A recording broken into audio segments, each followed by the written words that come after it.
നെന്മാറയിൽ വിവാഹാഭ്യർത്ഥന നിരസിച്ചതിന് പെൺസുഹൃത്തിനെയും അച്ഛനെയും വീട്ടിൽ കയറി വെട്ടി. മേലാർകോട് സ്വദേശി ഗിരീഷ് അറസ്റ്റിൽ.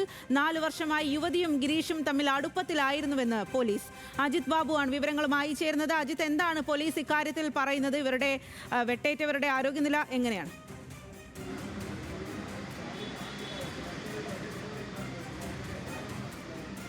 ഈ പ്രതിയെ ഏതാണെങ്കിലും ആലത്തൂർ പോലീസ് പിടികൂടി റിമാൻഡ് ചെയ്യുന്ന സാഹചര്യം ഉണ്ടായിട്ടുണ്ട്. ഇതിൽ ഏറ്റവും പ്രധാനമായും ഉള്ളത് വലിയ ഗുരുതരമായ അക്രമമാണ് ഇവർക്കെതിരെ ഉണ്ടായത്. വീട്ടിൽ കയറി മദ്യലഹരിയിലായിരുന്ന പ്രതിയെ ആക്രമിക്കുകയായിരുന്നു.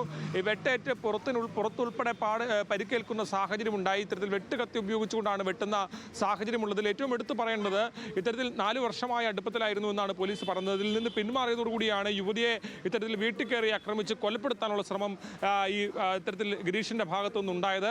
സ്വാതിയുടെ ഏറ്റവും പ്രധാനമായ ഒരു ചോദ്യമുള്ളത് എന്താണ് പ്രണയം എന്നുള്ള കാര്യത്തിലാണ്. നമുക്ക് ഒരാൾ വേർപിരിഞ്ഞു പോകുമ്പോൾ അവരെ കൊലപ്പെടുത്താൻ മനസ്സ് കാണിക്കുന്നതിനെ പ്രണയം എന്ന് വിളിക്കാൻ കഴിയുമോ എന്നതിൻ്റെ ചോദ്യമാണ്, പ്രധാനപ്പെട്ട ചോദ്യമാണ്. അത്തരത്തിൽ ആക്രമിച്ച് രണ്ടുപേരെയും, അച്ഛനെയും അതുപോലെ തന്നെ ഈ യുവതിയെയും കൊല്ലാനുള്ള ശ്രമമാണ് ഗിരീഷിൻ്റെ ഭാഗത്തുനിന്നുണ്ടായത്. അതിലും പ്രതിയെ പോലീസ് അറസ്റ്റ് ചെയ്ത് റിമാൻഡ് ചെയ്തിട്ടുണ്ട്. ഈ സംഭവവുമായി ബന്ധപ്പെട്ട് വിശദമായ ഒരു പരിശോധന പോലീസിൻ്റെ ഭാഗത്തുനിന്ന് ആലോചിച്ചിട്ടുണ്ട്. ഇവരുടെ ആരോഗ്യസ്ഥിതി മെച്ചപ്പെട്ടതിന് ശേഷം ഈ യുവതിയുടെയും അച്ഛൻ്റെയും മൊഴി രേഖപ്പെടുത്തുന്ന ഉൾപ്പെടെയുള്ള കാര്യങ്ങളും പോലീസ് പറയുന്നുണ്ട്. സ്വാതി.